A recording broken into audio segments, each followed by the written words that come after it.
Hello friends, आप सभी का स्वागत है मेरे बीएड अड्डा चैनल पर। आज मैं आपको बीएड के paper creating an inclusive education, एक समावेशी शिक्षा का निर्माण में बेहद ही महत्वपूर्ण टॉपिक जिसे हम आईईपी के नाम से भी जाने जाते हैं, जिसका फुल फॉर्म है इंडिविजुअलाइज्ड एजुकेशनल प्लान, व्यक्तिगत शैक्षिक योजना। तो ये एक तरह का योजना था, प्लान था, जिसमें हम लोग देखेंगे कि इसका इंट्रोडक्शन, कि आईईपी होती क्या है, उनका कंसेप्ट क्या था, उसका मतलब क्या है, और ये आईईपी की किसे बहुत ज़्यादा आवश्यकता थी, ज़रूरत थी। देन डेवलपमेंट ऑफ आईईपी, कैसे डेवलपमेंट होता है आईईपी का, और आईईपी में क्या क्या इम्प्लीमेंटेशंस होते हैं वो देखेंगे। उसके बाद हम लोग देखेंगे मेरिट्स, पर्पस एंड नीड्स, जिसे हम और एडवांटेजेस भी बोल सकते हैं। इसी के नेक्स्ट टॉपिक में रहेगा आपकी लिमिटेशंस, डिसएडवांटेजेस, इसी डीमेरिट्स भी हम लोग कह सकते हैं। तो अगर क्वेश्चंस आता है what are the merits and demerits of IEP, तो आप ये दोनों पॉइंट्स लिख सकते हैं। देन 5 मार्क्स में क्वेश्चन आते हैं तो आप introductions, who need, IEP development, implementation, इतनी दूर तक लिख सकते हैं। अगर आपके पास टाइम बचेगा तो आप 1-2 पॉइंट्स मेरिट्स और डिमेरिट्स के भी दे सकते हैं।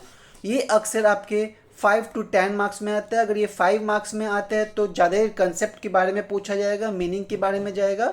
और अगर ये 10 मार्क्स में आएगा तो आपको पूरा ये जितने भी टॉपिक्स कवर हो रहे हैं ये पूरा लिखना पड़ेगा।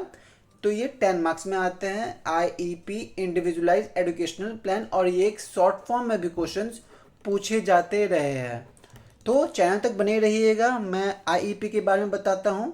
चलिए, IEP individualised educational plan, introductions, concept and meaning. This plan is developed for children with special need. ये वैसे बच्चों के लिए है, वैसी योजनाएं हैं जिसमें जो बच्चे पूर्ण तरह से विकास नहीं कर पाते हैं, जिसे कुछ आवश्यकता की ज़रूरत पड़ती है। ये जो प्लान है, ये जो सुविधा है, ये जो योजनाएं हैं, ये वैसे बच्चों के लिए है। A written plan for a program developed by schools special education team with input from parents specifies the students academic goals and the methods to obtain these goals। तो ये एक तरह का रिटन प्लान है, लिखित योजनाएं हैं, जिस योजना के अंदर आपके जो स्कूल्स की स्पेशल एजुकेशन टीम बनाई गई है, जो कि इनपुट, जो भी आपके माता पिता, पेरेंट्स हैं, या फिर बच्चों की जो एकेडमिक रिकॉर्ड्स या गोल्स होती है, टारगेट सेट की जाती है आपके पेरेंट्स के राय मशवरा के साथ, कि आपके बच्चों के एकेडमिक में क्या कठिनाई आ रही है और उसके गोल्स क्या आप फोकस करना चाहते हैं। उस बेसिस पे ये प्लान तैयार होता है, और ये अलग अलग बच्चों के लिए अलग अलग हो सकता है। किसी का मान लीजिए आपका मेंटल प्रॉब्लम है, किसी का आपका कैलकुलेशन जो है वो अच्छे से नहीं हो पाता, तो उसके हिसाब से सबके प्लान्स और सबके गोल्स है वो वेरी कर सकते हैं। IEP individualised educational plan is reviewed periodically. तो ये समय समय पर इसकी समीक्षा की जाती है, किसे कितनी ज़रूरत है, कितने मात्रा में देनी चाहिए, और किस किस तरीके से देनी चाहिए, वो इसमें आती रही है। नेक्स्ट है IEP typically includes the following. जो आईईपी है आमतौर पे निम्नलिखित चीज़ें उसमें शामिल है। जैसा पहला, the involvement and progress of the child with disability in general curriculum. तो जो जनरल करिकुलम होता है, जो सामान्य पाठ्यक्रम होती है, उसमें बच्चों का जो भी विकास होता है, उसको प्रगति होती है, उस बच्चों की जो डिसेबिलिटी के हिसाब से उसे इसमें शामिल किया जाता है। अगला पॉइंट है all related services for which the child qualifies. वैसे जो संबंधित सेवाएं हैं उसे बच्चों के योग्य लिए बनाया जाता है। नेक्स्ट पॉइंट है appropriate educational accommodations necessary for the child to be successful. तो जो आपकी जो शैक्षिक सुविधाएं हैं वो बच्चों के आवश्यकता के हिसाब से, उचित मार्गदर्शन के हिसाब से उसे सफल बनाने के लिए बनाया जाता है।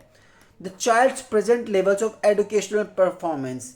अभी बच्चों का जो अभी चल रहा है वैसे वर्तमान में उसका स्तर कैसा है, उसके शैक्षणिक प्रदर्शन के हिसाब से उसके हिसाब से बच्चे का आईईपी प्लान तैयार किया जाता है।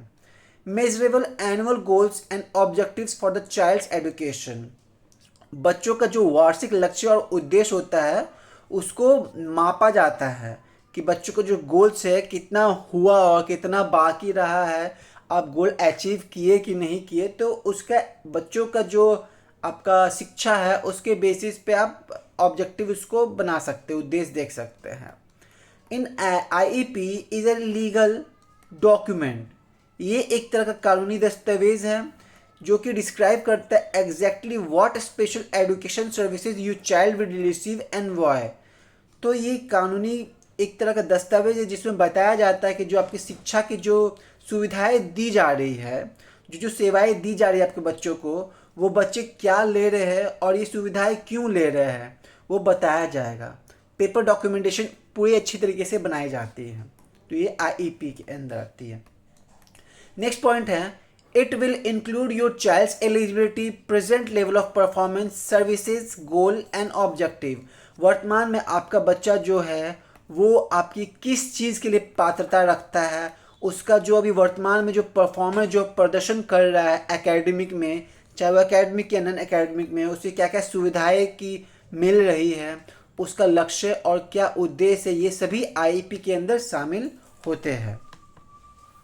नेक्स्ट पॉइंट है, IEP helps children to communicate students progress to parents and students. तो आईईपी जो है वो शिक्षक जो है उसको एक तरह से माध्यम देता है आपके क्या अपनी बात को पहुंचाने के लिए मदद करता है।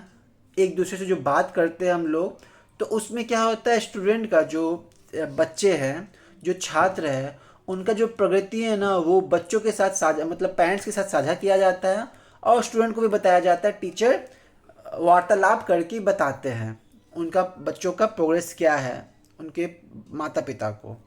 तो अगर 5 मार्क्स में क्वेश्चन आएगा तो आप इतने भी लिख देंगे तो काफ़ी डिटेल्स में हो गई है आपकी कि आईपी होते क्या है, आईपी क्या क्या उद्देश्य है, क्या क्या पार्ट्स होते हैं, आप कैसे इंक्लूड कर सकते हैं, ये सब उसके टॉपिक के अंदर आते हैं। तो आप इतने भी लिख सकते हैं 5 मार्क्स में। अगर टाइम आपके पास कम बच रहा है तो 5 मार्क्स के अंदर इतना लिखना काफ़ी रहेगा। ठीक है, नेक्स्ट पॉइंट में देखते हैं। नेक्स्ट स्लाइड्स में क्या है, अब हु नीड्स आईईपी, आईईपी किसको किसको ज़रूरत पड़ती है, कैसे कैसे जो लोग होते हैं, डिसेबिलिटीज़ अलग अलग प्रकार की होती है, तो वैसे लोगों को आईपी ज़रूरत पड़ती है। तो इसमें देखते हैं किस प्रकार के लोग हैं। पहला है लर्निंग डिसेबिलिटी, जो सीखने की क्षमता होती है ना वो असमर्थ होते हैं, अक्षमता होते हैं, वो नहीं सीख पाते हैं, तो वैसे लोग इसमें शामिल होते हैं। अगला attention deficit hyper activity disorder, तो जो ध्यान केंद्रित करने का काम होता है वो सक्रिय विकार होता है, इसमें एक तरह का प्रॉब्लमेटिक होते हैं कि वो एक ही चीज़ पे ध्यान केंद्रित नहीं कर पाते हैं। नेक्स्ट पॉइंट है इमोशनल डिसऑर्डर, वो भावनात्मक विकार होते हैं उसमें, मतलब कुछ ज़्यादा ही इमोशनल हो जाते हैं, वो कंट्रोल नहीं कर पाते हैं। कॉग्निटिव चैलेंज है, संज्ञात्मक चुनौतियाँ आती है उसमें। ऑटिज्म, नेक्स्ट हियरिंग इम्पेयरमेंट, सुनने की जो है श्रवण दुर्बलता होती है। विजुअल इम्पेयरमेंट, वो असमर्थ रूप से देख नहीं पाते हैं, वो देखने में कठिनाई होती है। स्पीच फॉर लैंग्वेज इम्पेयरमेंट, जो भाषा के लिए जो भाषा उपयोग किया जाता है वो उसमें दुर्बलता आती है भाषण देने में। डेवलपमेंटल डिले, जो भी विकासात्मक होती है उसमें देरी होती है। फिजिकल डिसेबिलिटी, जो शारीरिक रूप से अक्षमताएं होती है, जैसे कि किसी किसी को लोग के चलने के लिए वो मसल्स डेवलपमेंट जो होती है वो अच्छे से नहीं होती है। किसी किसी में क्या होता है आपके बॉडी के स्ट्रक्चर जो है वो थोड़ा अपने पोजीशन से भटक जाते हैं, वो डिफॉर्म होता है, डिफॉर्मिटीज़ आती है उसमें, जो आपका शरीर का ढांचा है, फिजिकल अपीयरेंस है वो बिगड़ जाती है, वो सही से चल नहीं पाते, वो सही से लिख नहीं पाते। तो ये सब से आपके फिजिकल डिसेबिलिटीज़ में आते हैं। आप इसको एक एक करके एक एक लाइन में अपने शब्द में आप एक्सप्लेन भी कर सकते हैं, मैं आपको समझा दें कि क्या होते हैं, और बाकी आप तो देखेंगे ही नेक्स्ट स्लाइड में। अब डेवलपमेंट ऑफ आईईपी, जो आईईपी है उसका विकास। पहला identify the strength of the child, तो सबसे पहला जो डिसेबल बच्चा है उसका सबसे पहले देखा जाएगा कि उसमें सबसे ज़्यादा ताकत क्या है, स्ट्रेंथ क्या है। नेक्स्ट है parents and anxiety and positive behaviour, जो बच्चों के माता पिता है उसमें एंजाइटी और पॉजिटिव बिहेवियर क्या है, क्या क्या उसमें अच्छी चीज़ें हैं। नेक्स्ट है concern of parents for the child education. बच्चों का जो है बच्चों को जो पढ़ाई है उसको पेरेंट्स किस तरह से देखते हैं, क्या कंसर्न है उसका। नेक्स्ट है level of academic achievement of children. जो बच्चों का एकेडमिक अचीवमेंट हो रहे हैं, जो भी आप पढ़ाई लिखाई में क्या वो प्रगति कर पा रहे हैं, क्या कहाँ तक लेवल पर पहुँच पा रहे हैं, तो बच्चों का ये एक डेवलपमेंट आपका आईईपी का है। नेक्स्ट स्लाइड्स है merit, purpose and needs of IEP. जो आईईपी है उसके गुण उद्देश्य की आवश्यकता क्या क्या पड़ती है, क्या क्या मेरिट्स हैं। तो पहला है get to know the child and discover their learning styles. पहले बच्चों को जानिए और उसके अंदर क्या क्या लर्निंग स्टाइल्स है, क्या क्या सीखने की शैली है, वो पता लगाइए। Then IEP will better reflect the child's need. तो आईईपी फिर बताएगा अच्छे तरीके से कि बच्चों की क्या ज़रूरत है, उसके हिसाब से क्या प्रदर्शन करनी चाहिए, क्या दर्शाना चाहिए, तो वो बताएगा। I would also suggest obtaining the form that may be filled and out and used for occasionally teacher. तो ये एक सुझाव दूंगा कि जो फॉर्म प्राप्त करें जिसे भरकर कभी कभार शिक्षक के लिए इस्तेमाल भी किया जाता है। जब आप आईपी के लिए जाते हैं तो वहाँ एक फॉर्म फिलअप किया जाता है। तो फॉर्म में आप डिटेल्स भरते हैं, तो जब लगता है टीचर को कि इसमें थोड़ा मुझे देखना पड़ेगा डिटेल में कि क्या क्या कमी है, तो वो कभी कभी वो चीज़ चेक किया जाता है शिक्षक के द्वारा। IEP allows for a broader explanation of the student's strength, capabilities, weak areas, social balance, behavioral needs, and adjustment needed for the educational and personal growth of the child. जो IEP छात्र के जो बच्चे हैं उनमें क्या ताकत है, क्या कमजोरी है, क्या काबिलियत है, कैसा व्यवहार है, उनका क्या ज़रूरत है, वो आप जो एडजस्टमेंट आप लाइफ में वो नहीं कर पाते हैं कि नहीं कर पाते हैं अपने पढ़ाई को लेके या फिर अपने खुद के विकास के लेके, वो चीज़ आपको बताते हैं, एक्सप्लेन करते हैं, बताया जाता है। तो ये दो मेरिट्स देख लिए।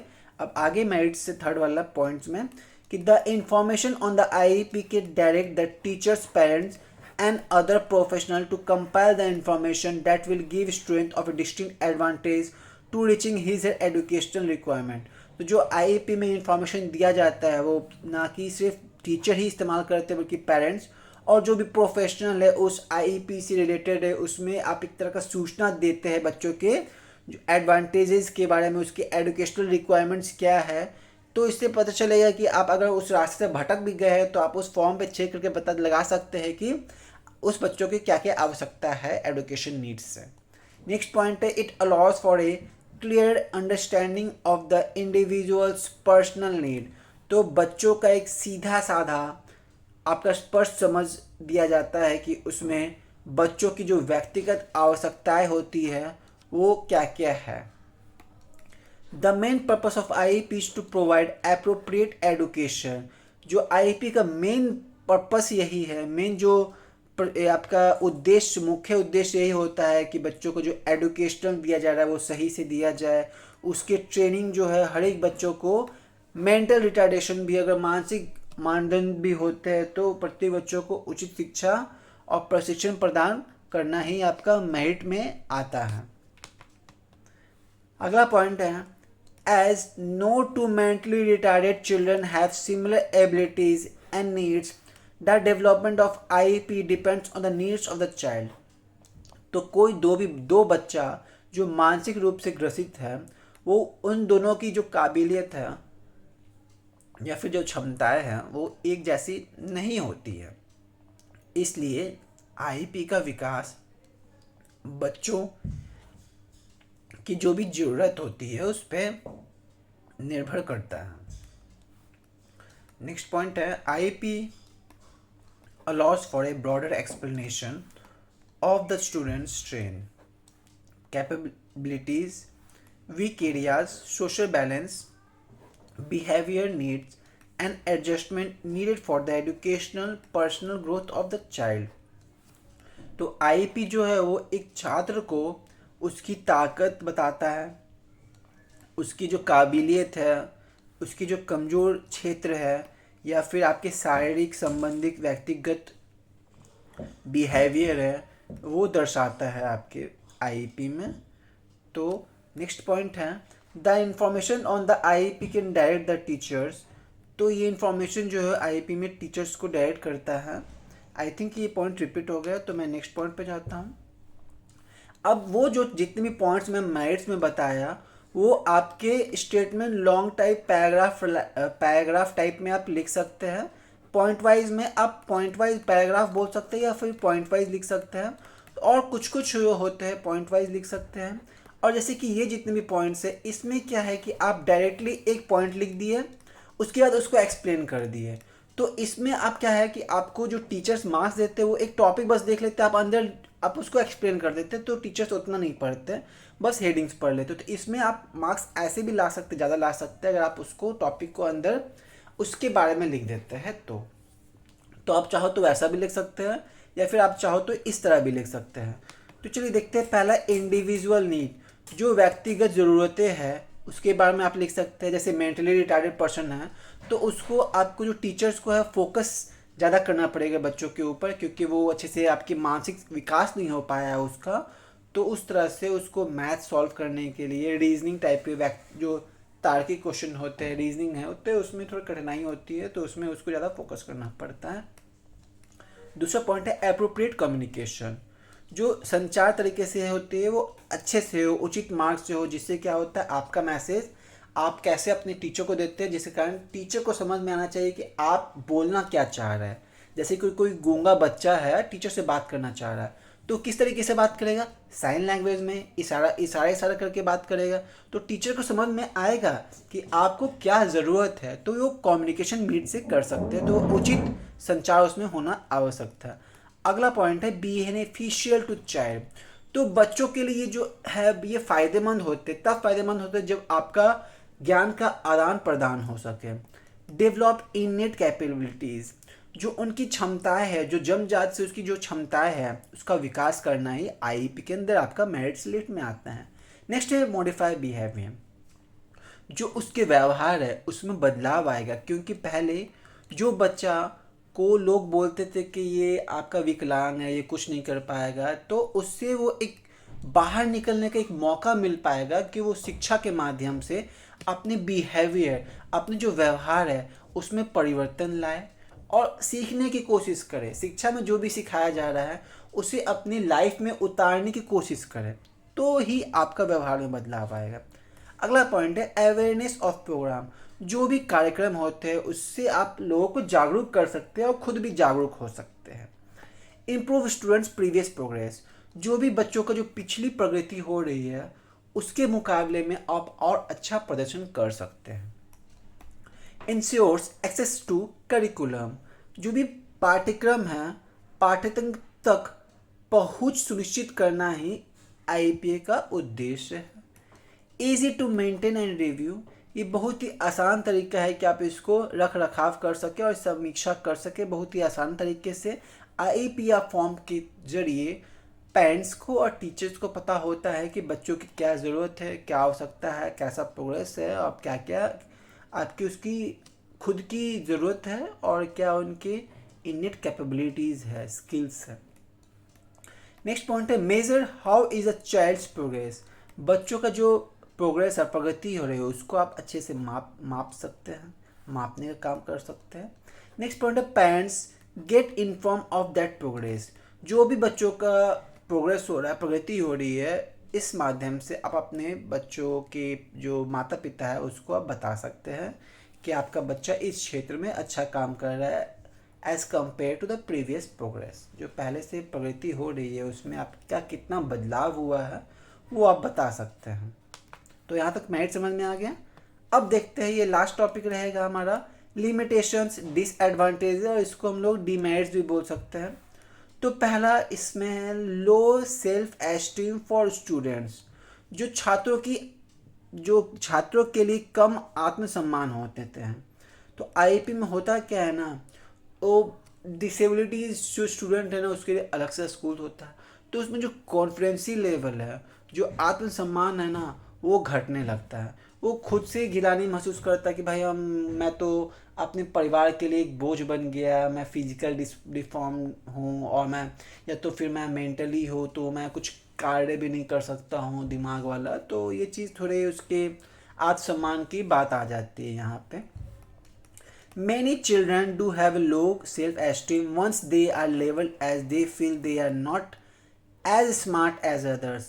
जैसे ही उसको एक लेवल दे दिया जाता है, उसको एक कैटेगरी, जैसे कि नहीं बोलते स्टूडेंट को बोलते ये आप टॉपर, मॉनिटर दिया था, मॉनिटर का बैच दिया जाता है बस ऐसे।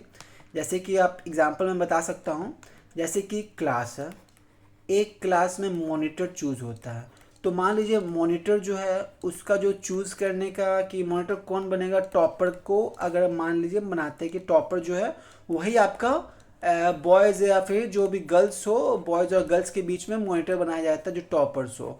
तो जो मान लीजिए बॉयज़ या गर्ल्स जो मॉनिटर बने हैं उसको एक लेवल मिल गया है कि भाई ये क्या है, आपके टॉपर्स है, तो एक लेवल मिल जाता है ना कि टॉपर से ये टॉपिंग टॉपर का काम करते हैं, ये फर्स्ट और सेकंड, ये फर्स्ट आते हैं क्लास में, एक लेवल मिल गया।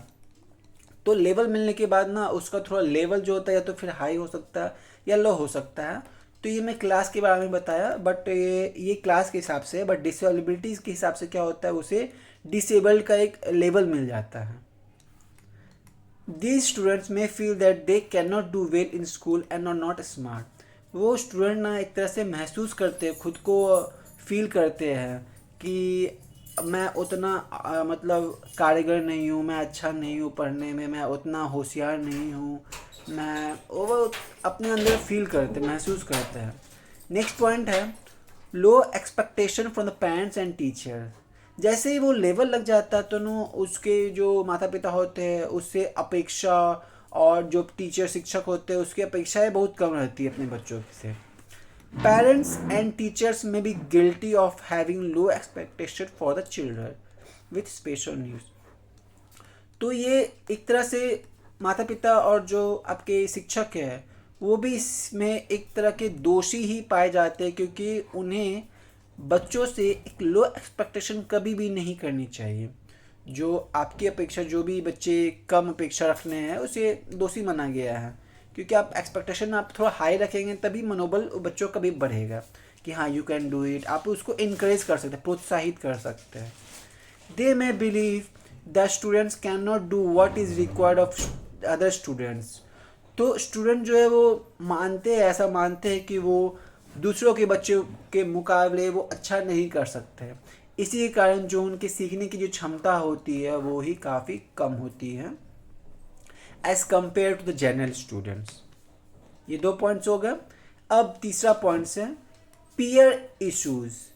जो भी साथी से जुड़े हुए होते हैं उसमें समस्याएं आती है। Fellow students can be mean, वो मतलबी हो सकते हैं जो उनके सहपाठी होते हैं, या make fun of the students with special needs because they are different. या तो बच्चे जो होते हैं उसके जो छात्र के जो साथी होते हैं या तो वो मतलबी होंगे या फिर वो आपका मजाक उड़ाएंगे कि आपको एक स्पेशल नीड्स ज़रूरत पड़ जाती है, आपका मजाक उड़ाने लगते हैं कि आप तो अलग है, स्पेशल नीड्स है, आपको ज़रूरत पड़ेगी। तो ये समस्याएं आती रहती है। It is very important that teachers and parents help the students to build a positive self image। तो ये बहुत ही ज़रूरी हो जाता है कि जो शिक्षक है या फिर माता पिता है वो अपने बच्चों को एक तरह का पॉजिटिव, एक नकारात्मक, सकारात्मक बोल सकते हो आप, सकारात्मक खुद का इमेज जो बनाते हैं, एक खुद का पहचान बनाते हैं। ताकत एक पहचानने में मदद करती है कि आपका आत्मसम्मान जो है, आत्म छवि जो है वो बनाएं, और आप खुद का सेल्फ एस्टीम जो है, आत्म छवि और आत्मसम्मान से आपको आत्मसम्मान में बूस्ट करने के लिए मदद मिलता है। By helping them build healthy relationship with others. इसी तरीके से आप एक हेल्दी रिलेशनशिप बना सकते हैं दूसरों के साथ, एंड रिकॉग्नाइज देयर स्ट्रेंथ, और उसकी जो ताकत है उसको रिकॉग्नाइज कर सकते हैं। बट ये पीयर इश्यूज आती है। नेक्स्ट पॉइंट है it can B confusing and frustrating for parents. ये माता पिता के लिए एक भ्रामक है और निराशाजनक भी होती है। It can be lengthy and are sometimes difficult to understand. ये कभी कभार बहुत ही ज़्यादा लंबी होती है और इसे समझाना काफ़ी समटाइम बहुत कठिनाइयों का सामना करना पड़ता है किसी सामने वालों को समझाने के लिए। It may not always be followed in the private school setting. और ये जो निजी स्कूल होती है ना, उसमें इस तरह का हमेशा पालन नहीं किया जाता है कि जो आपके डिसेबल बच्चे उसको आप अच्छे से फोकस करके ध्यान दिया जा सके। इसलिए नहीं दिया जाता है क्योंकि जो स्पेशल बच्चे होते हैं वो उनकी संख्या एक तो काफ़ी कम होती है, और जनरल के बच्चे के मुकाबले आपको उसके ऊपर ज़्यादा फोकस करना पड़ेगा, और शिक्षक को इतना समय नहीं होता है कि वो एक पर्टिकुलर लोग को या फिर पर्टिकुलर आप कैटेगरीज को आप ध्यान दे सकें। क्योंकि एक क्लास में हो सकता है वो मेंटली भी स्टूडेंट्स हो, मेंटली रिटार्डेड, या फिर विजुअली इम्पेयर्ड हो, या फिर जिसे सुनने की शक्ति ना हो, या फिर जो साइन लैंग्वेज से समझ सकता हो। तो आप मल्टीटास्किंग जो है at a time same time पे आप नहीं कर सकते हो कि आप सब तरीके के डिसेबिलिटीज़ को आप एक बार में पढ़ा दो। तो ये थोड़ी प्राइवेट स्कूल में आती है, इसीलिए यहाँ प्रॉब्लम्स ज़्यादा होते हैं। तो आज का लेक्चर जो है यहीं समाप्त होता है। IEP ये काफ़ी इंपॉर्टेंट, काफ़ी महत्व टॉपिक है आपका, इंडिविजुअलाइज्ड एजुकेशनल प्लान। इसके शॉर्ट नोट्स 5 to 10 मार्क्स आते ही रहे हैं। तो अगर आपको वीडियो अच्छा लगे तो लाइक करें, कमेंट्स करें और अपने दोस्तों के साथ शेयर करें, और सब्सक्राइब करना ना भूलें अगर आपने सब्सक्राइब नहीं किया है। आज का लेक्चर यहीं समाप्त होता है।